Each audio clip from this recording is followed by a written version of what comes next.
Ready to begin again, please take your seats.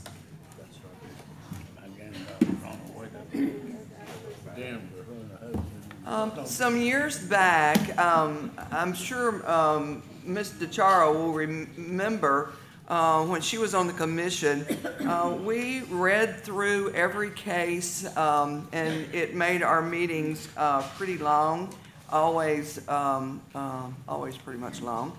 But a few years back, we instituted a consent agenda.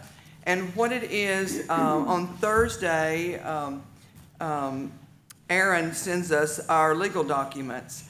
And those legal documents contain the cases that our attorneys, we have 3 attorneys here today, that they have put all the legal documents together and given us a summary and what they think the decision should be. Some are very easy and we just go through, yep. And they also have gotten used to us and know, well, they're gonna put a $1,000 penalty on that. So they've learned, the commissioners too. So we have a consent agenda. And the good news for you is this, is that the commissioners get to pull any of the cases from the consent agenda that we do, either we don't agree with the decision of the attorneys, or we have questions about, or we want to discuss. So they've done a great job this month, and we only have 1, 2, 3, 4. So we only have 7 pulled from the consent agenda out of 47. So it's your lucky day. It sounds like you're going to get out of here pretty quickly.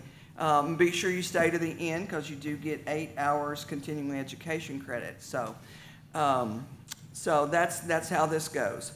So what we do first is we're going to need I'll read out the cases that have been pulled, and then we'll need a motion that we pull those cases and accept the consent agenda along with the penalties that our attorneys have suggested to us, that we would be in agreement with those.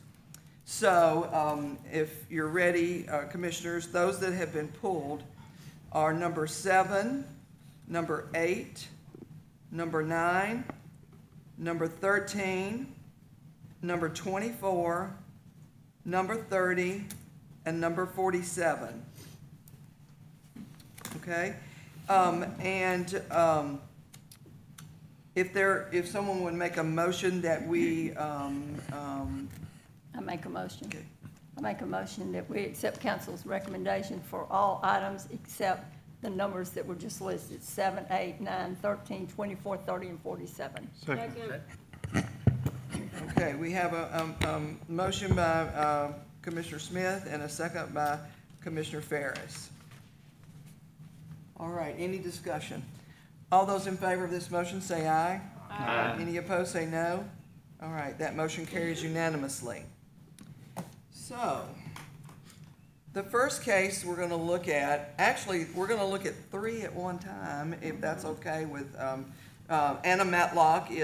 What is your title, Anna? Matlock and Associates. No, Yeah. I'm the program attorney, associate general counsel for the commission. Associate General Counsel. So Anna has the first cases that we're wanting to pull. And Joan and I both, if I can get this to come up, wanted to pull these 3. And the reason that I wanted to pull them is because our council is recommending 3 revocations. And any time that there's a revocation, I think it deserves some comment and a little bit of discussion about it. So, Ms. Matlock, could you kind of tie this up for us and what's happening on these 3 complaints? Sure. So the 3 complaints are against 3 separate real estate firms, and the complaints are again by 3 different individuals. They're all real estate licensees. However, the issue with each of the real estate firms is they presently do not have a principal broker. So the firms are currently open, have an active license. So the first firm, it has 4 affiliates. 2 are suspended, 1 has an expired license, and 1 recently voluntarily surrendered their license. The second firm has 4 affiliates, 3 are suspended, and 1 is in expired grace status, which means their license is expired, but they have a time period left remaining to renew their license. And then the last firm has, hold on, I think,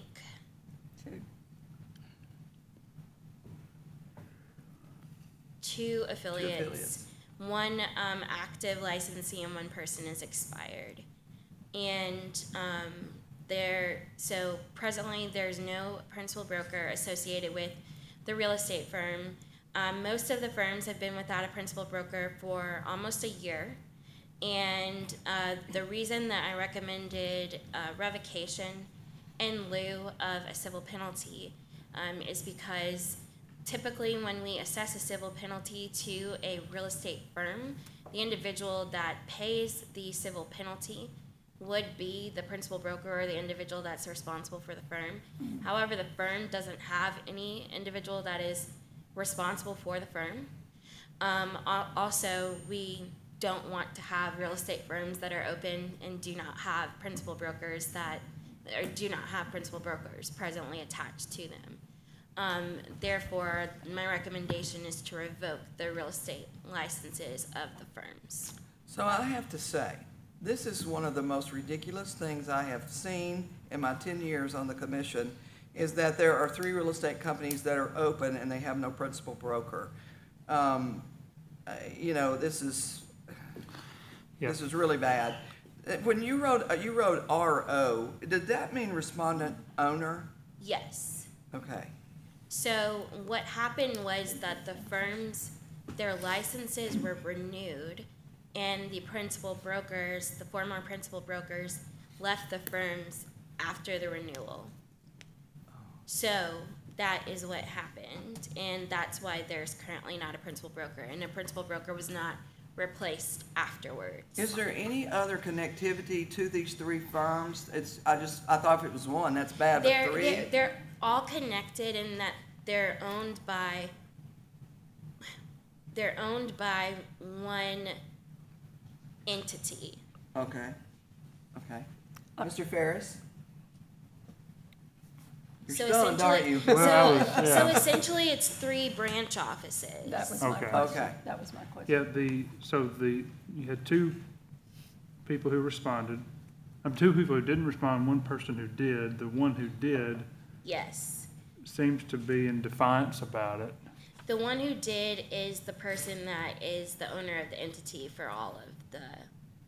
And what was their explanation? They didn't really have an explanation other than that they were upset with the individual that filed the complaint, because there's an ongoing domestic dispute with the complainant, and they didn't address the issue with the lack of principal broker.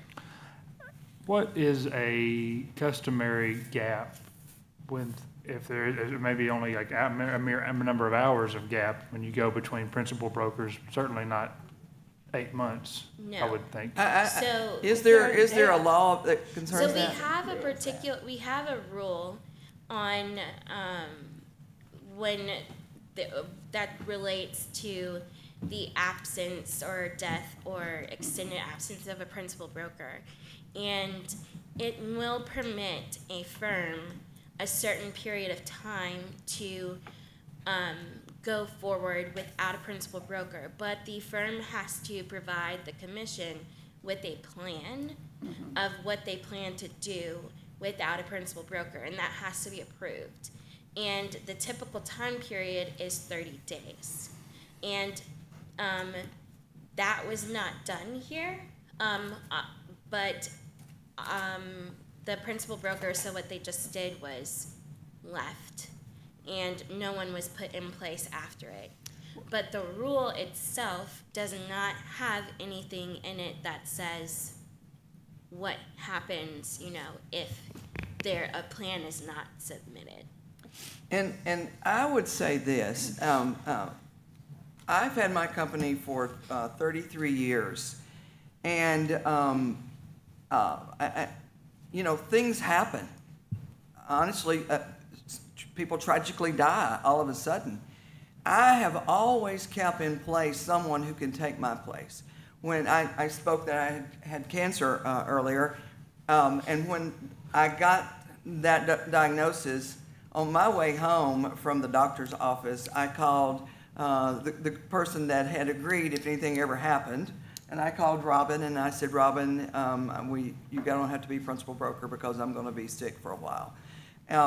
Every office should have this person in place.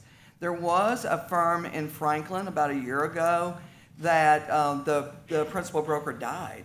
And so his brother called and I said, well, are you a broker? And he said, yes. And I said, well, you need to, I told him about the paperwork to walk through, and he was worried, but what if I get a deal today? And so, of course, what I did was have him call Ms. Maxwell about it, and she probably had him call Ms. Matlock about it. But there's got to be don't let that dangle out there and get all of your agents in a bad problem. You've got to have a plan of some sort, and you need to have it every single day that you are a principal broker. I was just shocked that this happened. I totally agree with the revocation, for sure. I'm wondering if the owner is a licensee. Yes. Okay. Is the owner a broker? Yes. So he could have stepped in as principal broker at one of these firms, Yes. and he chose not to. Yes. This is, yeah, it's just, I wish y'all could see Okay, her face. so the charges against the real estate firm itself, Yes. and I'm interested in this owner broker. Yes. And can we bring charges against that person? They have them. Oh, they've already been charged? They have pending matters, so Okay, they're coming before you. You'll see them. okay, all I right. believe Will we- Evan's got a handle on this one. Will we open up a case against any of the So- affiliates that have been operating without a broker? So the issue is the affiliates. There's only one individual that has an active license. So the idea is to send a letter to the firm individuals that are affiliate to let them know that the firm, they will have to find new firm affiliation. Within what period of time, besides immediate? The transfer period is 10 10 days. 10 days, One okay. within the rule. Okay. And so that would only impact one person within Okay. the 3 firms. So that is a good thing. And so the issue is that the firm in question, when we have firms, the person is not necessarily connected to it because the firm is opened under a business and the business is under person. It's the doll type of thing. And so I'm not able to open a complaint related specifically to this. However, this individual has a litany of other issues. So where this is being dealt with. Well, I Okay, think- so those that are suspended, will they get any kind of, So I- everyone associated with each of the firms is going to be receiving some kind of Good. notice. okay. Joe? I'm a little confused because Yes. after you get your license, you have to have a broker. Yes. Obviously, this active person is known for 8 months or more. They have been operating without a broker? Or, I'm assuming so. I'm not sure what this human is doing. Who have they been So- asking their questions? Huh? Who have they been asking their questions and Yeah. problems, and who are they turning contracts into? And Yes. That's a good question. Who's holding escrow? yeah, I mean, the remarks indicate that there's, and you mentioned it as much, there's a domestic dispute of some type. And the respondent is saying, hey, the complainant knows how did they say it? The complainant is aware of the setup, and this complaint is only designed to annoy and harass. I might empathize a little with that, but there's rules on the books of having a broker, a principal broker if you own a firm. Correct. It's like the most basic question that if somebody failed that on an exam, they don't even need a license. Do you need a principal broker? Of course you do. And, you know, and like, if you're the owner of this, why not? Do it yourself. Yeah, so, I mean, Yeah. revocation of license, I don't know, maybe I got a soft spot today, but I don't know. I mean, we'll probably hear from this individual if we revoke their license, I would imagine. Well, it's the firm license. A firm This is the license, firm okay. license. Well, then, yeah, no This question. is the firm Yeah, license, okay, but okay, I would These like are- to go after the owner who is a broker that has 3 offices knows this law. They do, here they should. I've heard, Yeah. don't shoot on yourself, but, one out of, nobody caught that. Shit on yourself. Everybody wake up, SHOULD. don't shoot on At first, yourself. I'm like, what did he say? Don't shoot on yourself, nobody should ever shoot on themselves. 1 out of 10 are active, so, the firm license, I'm in support of revoking that. I'm not convinced yet to revoke this owner's license yet, but And that's not before us today. that's not before us, yeah, Right, so, And I don't think we have, I don't have the mechanism to do that. Just generally. What- It's yeah, not, that's a different, because the license is not tied to the firm, because the way the paperwork is written and such. Do we have a motion yet? So theoretically, Yes, I have a question. he could open up a new firm next week. Absolutely. this individual, Yeah. With a different name. yes. Yes. and he would have to be the principal broker or find somebody to be that. Yes, For a but while. they would. What's that? I said for a while. Right. Ms. Smith? Well, you opened up a whole nother can of worms. So are you leaning, Joe, Commissioner Bigley, are you leaning toward something other than just revocation? I don't think there is anything else. That's the option.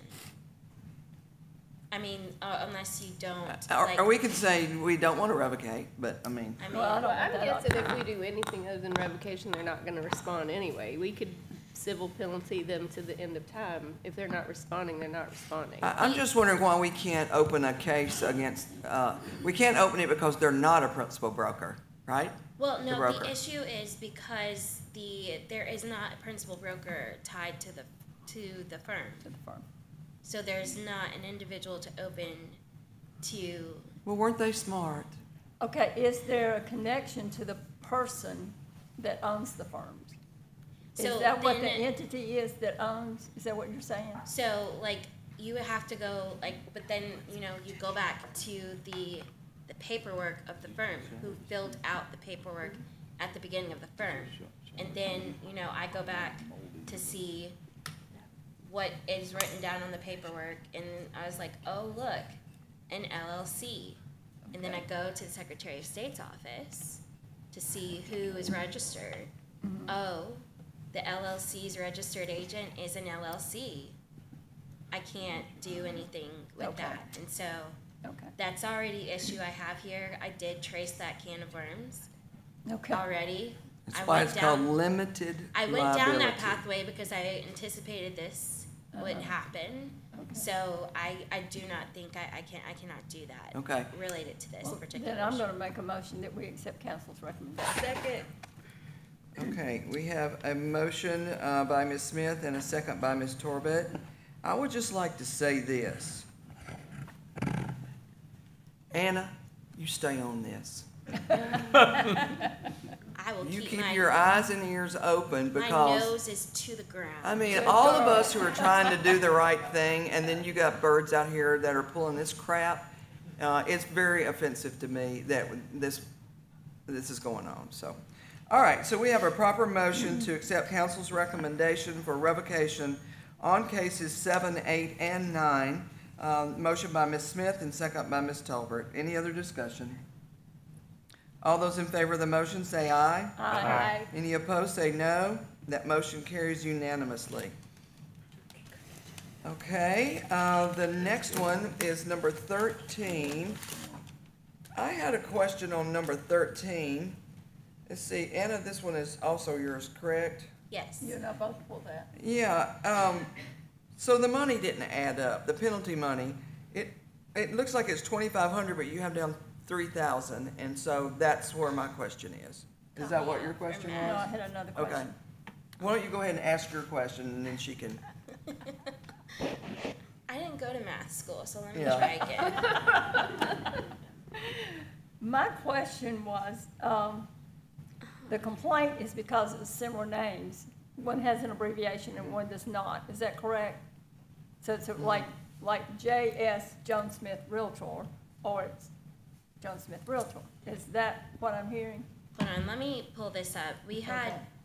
several name issue complaints.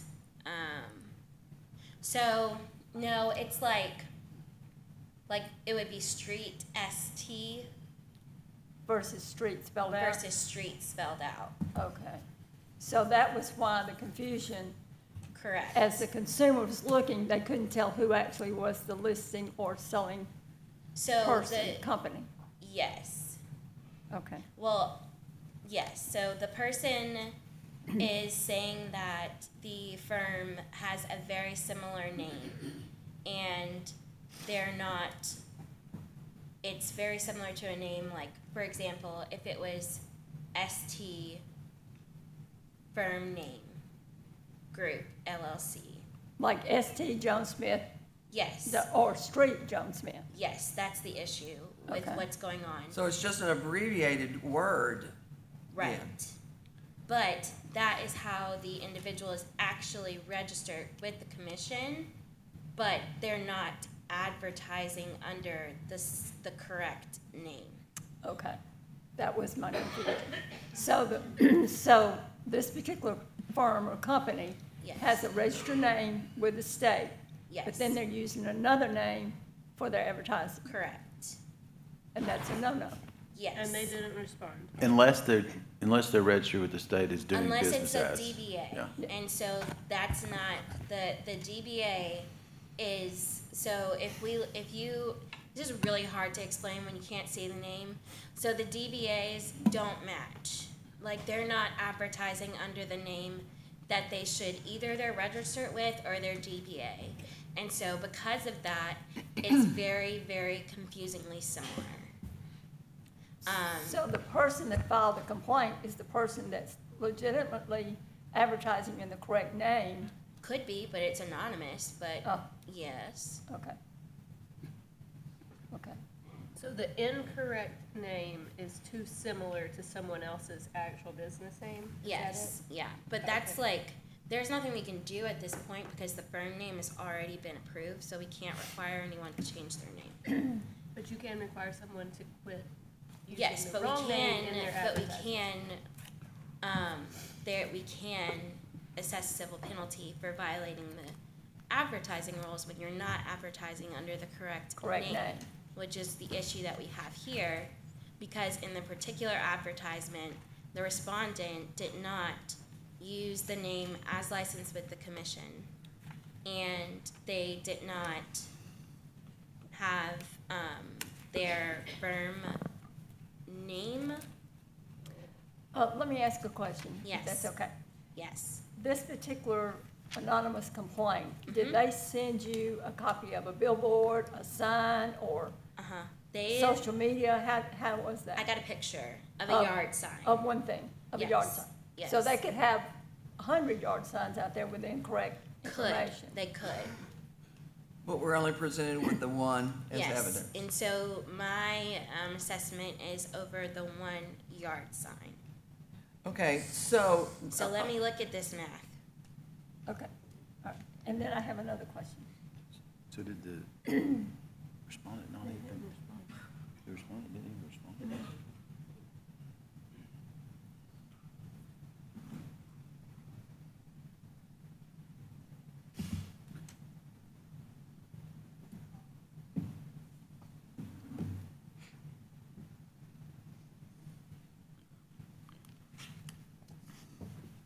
I counted that. I don't know about you, Danny, but if I saw S.T. Joan Smith, I would think Saint Joan Smith. And everyone That's laughs. the right answer, Danny. You're funny, DJ. Funny, isn't it? And this is not a case of, like, for instance, the name of my company is Franklin Realtors. Okay, so I And do, there's a Franklin, after me, about 5 years later, somebody opened Franklin Realty. Well, that's a different word, but she's saying this is just an abbreviation. Right. can which ma- confirm, it works. I did add correctly, but I can break down the math for you. Okay? Okay, so I assess a $1,000 civil penalty for the failure to respond. Okay? The $500, There's two of them. $500 for violations of 1260-02-.22A, and then Oh, and 500 2B. for 2B, Missed that. and then the $1,000 for violation of 3B, because they are the principal broker. So your 500 was really for A and B? A and B, So that's 500 So that's per 1,000. A and Okay. per So B. that's why the, That adds up then. So that adds up to all 3,000. right, I have one more question. Yes, Assuming that we accept your recommendation, yes, and then someone else, public, sends another anonymous complaint. yes. So here we go again. So we cannot force the individual to change their name, Okay, but they need to advertise under the correct name with, as registered with the commission, which is what they are not doing at the moment. okay, So 2A and 2B states that you must have your firm name and firm telephone number, and they did not have their firm name written because it's incorrect, and the firm telephone number was not present on the sign anywhere. And so, 3B is the Weird. statute, is the provision that just explicitly states that all advertising is at the direction of the principal Principal broker. broker. So that is what the violation is for. So it's specifically for the sign. okay. Your recommendation of 1,000, 500, 500, is that the norm?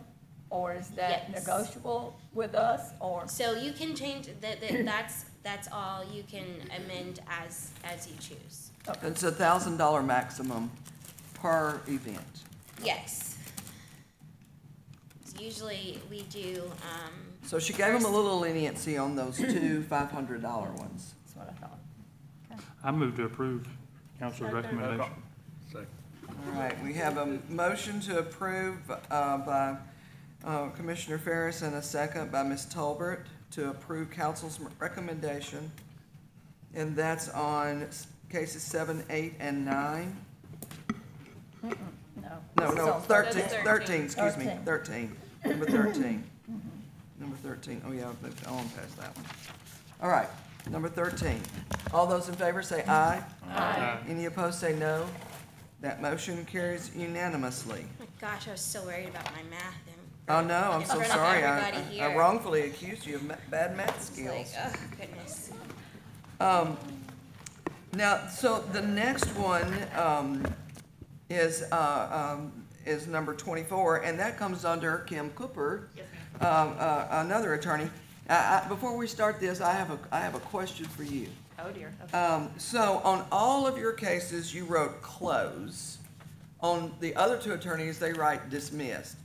I want to know, is there any difference in a dismissal and in the close? Okay, No, it's just a term. okay, okay. Would you mind being Consistent. consistent? Absolutely. Thank you. Either way. so Yeah. just- All right, so then the question we have for you, Ms. Cooper, is on, the first question is on number 24. Joan, you had a question? I did. This one was one, let me refresh my mind just a second. You received a picture of the website and, wait, let me see if I'm at the right one.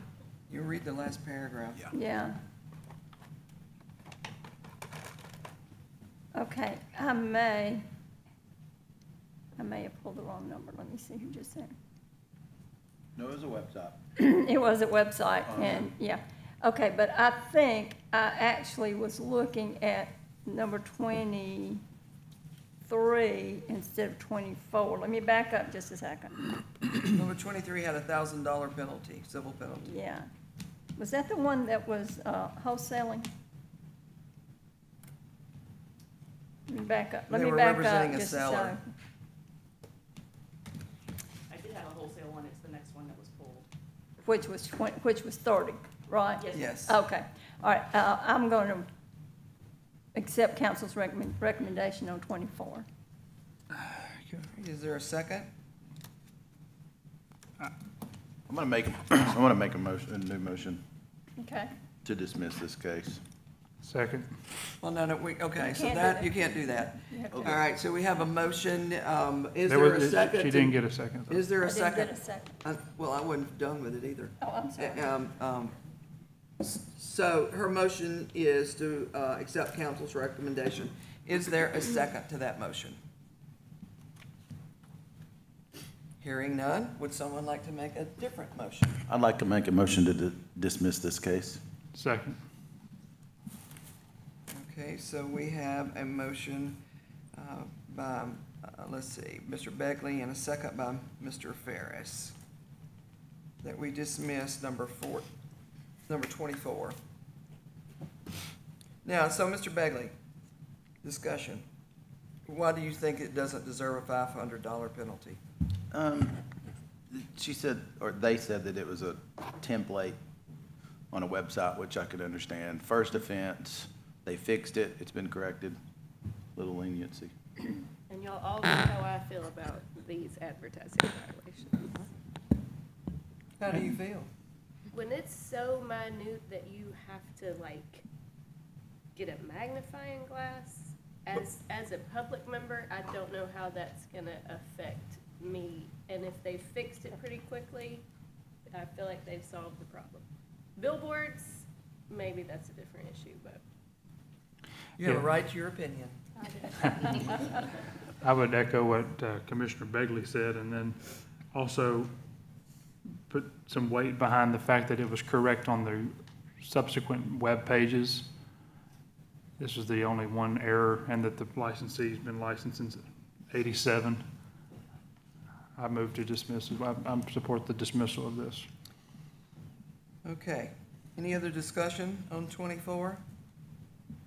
All right, so the motion is to dismiss this charge. All those in favor say aye. Aye. All those opposed say no. All right, that motion carries unanimously.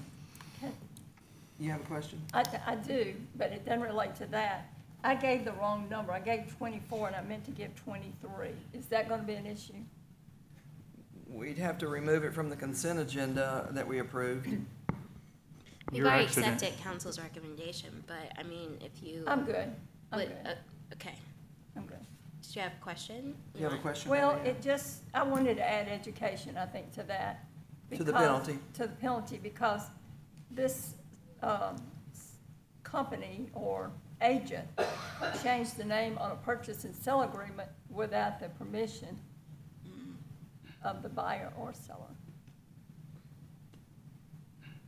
I mean, I think if the commission wanted to pull 23 out to discuss and change the decision, can always change the decision. But, I'm gonna leave it alone. $1,000 ought to get their attention somewhere. Okay. okay. Thank you. All right, the next one is number 30. This one also has a recommendation for a $1,000 penalty. This is also one of Ms. Cooper's cases. Did you pull it? Did you pull 30? You did. I know I did. I didn't know if you did I or did not. not.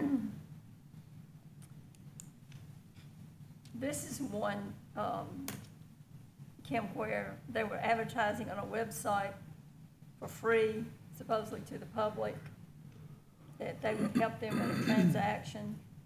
But then in their advertisement in another place, they had testimonies from satisfied customers to thank them for their help. Yes, ma'am. Is that kind of a gray area there for you for unlicensed activity, or how did you read it when you read them? I read it as unlicensed activity, which is why I. Yeah, I is there will say- anything? I will say that when I went to look at the website after receiving the complaint, of course, they had already received that complaint, a copy of it. And so Right. there were They no changed. Tennessee properties Right. listed at that point. But the Right. complainant did provide at least one screenshot that did show a Tennessee property listed, which is why I went with that penalty. Okay. I just asked for clarification. Yes, ma'am. And so this one has a civil penalty for unlicensed activity of $1,000, which is what we usually do for unlicensed activity, because it's the most we can assess them, so. Yes, ma'am. Thank you.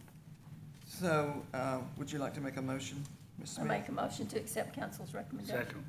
All right, we have a motion to accept council's recommendation by Commissioner Smith and a second by Commissioner Moffitt. Any other discussion? All those in favor say aye. Aye. All those opposed, say no. That motion carries unanimously. All right, and to our newest attorney from Knoxville, Tennessee, Ms. Ariel Carter. We're glad that you're here today with us. On number 47 is one that we had a question for you. Okay. I've lost my whole. All right, got it. Okay. Number 47 was, okay. I don't know if you pulled this or not, but this one was unlicensed activity, which I agreed to, but your civil penalty was only $500, and I wanted to amend that decision to make it $1,000, just more or less for consistency. Pretty much for the last several years, all unlicensed activity, we've assessed $1,000. But you were being kind. You were being kind. And as licensees, we take big offense to unlicensed activity, and you'll see that carry out through this commission. Did you have a question about that case, Joan? That was my Okay. question, and then again, it was selling things that you didn't own. It was a wholesaling, Yeah, the person claimed that they had an interest in and they did not. and they didn't provide anything showing that they did. They claimed, I think they had like a contract, and that's why they bought the contract interest, but they didn't provide anything that Yes. supported that. To increase it to 1,000. Okay. Mr. Beckley? I'd like to make a motion to increase this to $1,000 civil penalty on case number 47. Second. All right, so we have a proper motion by Mr. Beckley and a second by Ms. Smith that we increase the civil penalty to $1,000. Any other discussion? All those in favor say aye. Aye. All those opposed say no. That motion carries unanimously. And that completes our consent agenda for today. Is that a record? This is a record. This is a record here. If I hadn't pulled so many, we would have been out earlier. I'll do better. All right, so the last thing that we have on the agenda today is commission discussion about the Arello mid-year conference. And I know that Ms. Maxwell and Mr. White and I have already spoken about it. I want to get Anna's opinion also, because she went. I did want to say one thing too that came up in nearly every meeting that we were at, was the notion of, with so many cloud companies that we have now, it is a law in the state of Tennessee that a firm has to have a legally zoned brick and mortar office. Doesn't have to be brick, but you know what I mean, brick and mortar office. We do have a company that is statewide with one broker, and they have and they've had it for years, a little 10-by-10 room in Nashville, and that's their office, but there's really nothing in there. So yes, they have that. So there was a big discussion at Arello about are brick and mortar offices needed anymore. The biggest question was, where would somebody be served? Where would the principal broker be served if they didn't have an office? I know, especially during COVID, the way we do business has totally changed. We all have computers. We write contracts on the computers. We send them for signatures on the computers. The really only reason to go in to an office is for training and to maybe meet with your principal broker, to take checks, get a check out of the escrow account to take to a closing, those kind of things. So I'm not wanting to have a full-blown discussion about that, but I will let you know. It just seems like when things happen in California or Washington DC, within a couple of years, it makes its way to Tennessee. So, and this was a huge conversation by many states, whether they should be required. Is it an impediment to someone opening a business even with rents the way they are? So I just wanted to say that one little thing. And then Anna, did you have anything that you wanted to report on from your time at, we were in Boston last week. Most of the things that we talked about, I heard were discussed. The exclusive right to listing or unfair service agreements. We're discussing legislation moving in several different jurisdictions, which we did. There was a bill that was passed here in Tennessee that does provide recourse for individuals that are victims of the unfair service agreements. Caitlin did explain that the commission doesn't necessarily have authority of the practice of it, but the practice of it itself is, in what it does do is allow individuals, it defines what an unfair service agreement is, and if it is recorded, it gives them the opportunity to go to court to find that to be found as an unfair service agreement, and it can be found void, and then I believe their ability to, the contract will be void, and I think also it is possible that there might be maybe damages.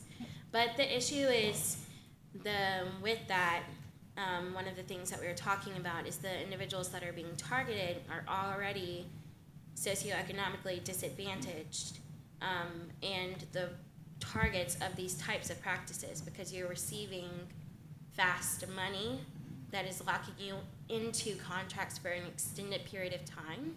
And so the idea is that we would want to have some form of a mechanism to allow the commission to have some recourse that, and, if you file a complaint with the commission, it is at no cost. And if an individual is licensed, then we would have the ability to take action against their license with our enforcement authority. So it is reading the other different states' legislation, has in hearing their take and how it's being handled. A couple of Office of Attorneys General have also, they have some pending lawsuits going on against this particular industry as well. We talked about, we did talk about the brick and mortar issue, and that's going to be an interesting discussion coming forward. There was a discussion about this thing called Teams, just briefly, but nothing controversial, so nobody get upset about it. And I don't even want to say that word, but yes, wholesaling was discussed at length, and a lot of jurisdictions are going forward to actually put that into legislation to make it be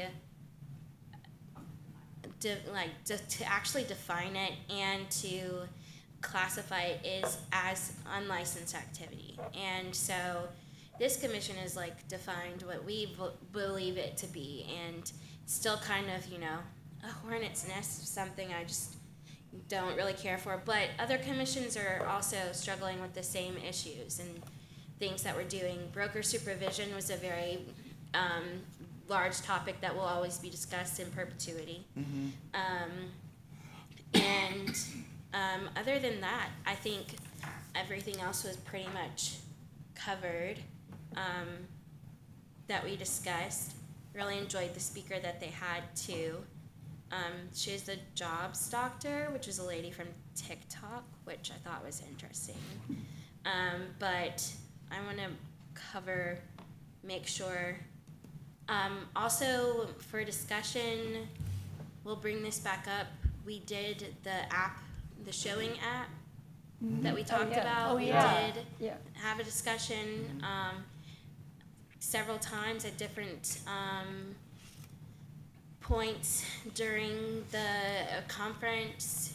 Have their other jurisdictions are looking at it and what they believe it to be, and so that's a discussion we can probably put on the agenda for maybe for June. So I took some notes about what the other jurisdictions think about that particular issue, since I know we started that conversation in April.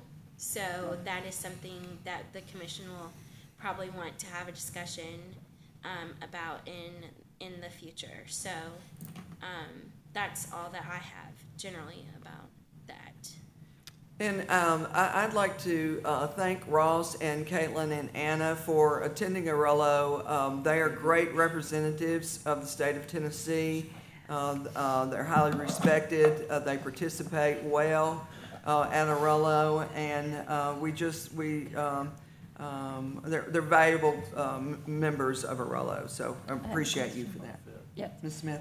Yes, I had a broker contact me because they watch our meetings online when they're recorded, and that broker had the question about the showing out, and wanted to know if we had progressed anyway toward our feelings about it. So it sounds like Arello is looking at that also. So I took notes on at least 4 different other jurisdictions that have.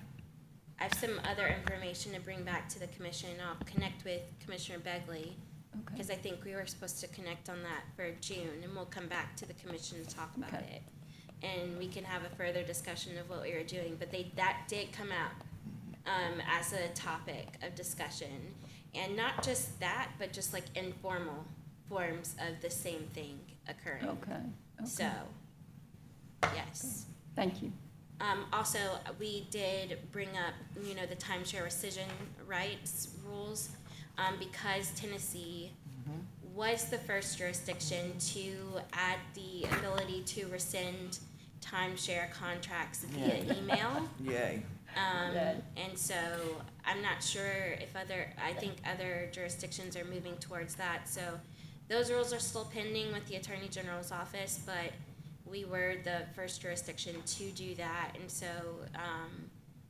that is in statute right now, and so it's just being put into rule. I think it's very important for this commission to get frequent updates on the legislature as it concerns real estate and anything happening there. I think it behooves this commission to always stay on the forefront of those discussions in case we need to discuss with our legislators the reason behind some of the things. Okay. Do we have anything from the commission that you'd like to discuss? Joe? Thanks to Jackson for being a great host. Appreciate it. Yes, yes. So safe travels going home. We had one person, one of our commissioners broke down leaving Chattanooga on the interstate. So she wasn't able to be here today, but we do miss the 3 that weren't here. We have one commissioner, Steve Gwynn from Memphis, who's in New Guinea. Whoever goes there, but Steve does. And then another commissioner, Jeff Diaz, had an emergency, and that's why he wasn't able to be here today. So I thank everybody. Safe travels. Be sure that you sign out as you leave to make sure that you get your credit. Y'all came on a great day. This is the shortest meeting we've ever had. So you picked the right day. And thank you all for having And us. thank you for supporting us. Yes, thank you. Yeah. And commissioners, your hotel stuff needs to go to Aaron. I didn't get one. Email it.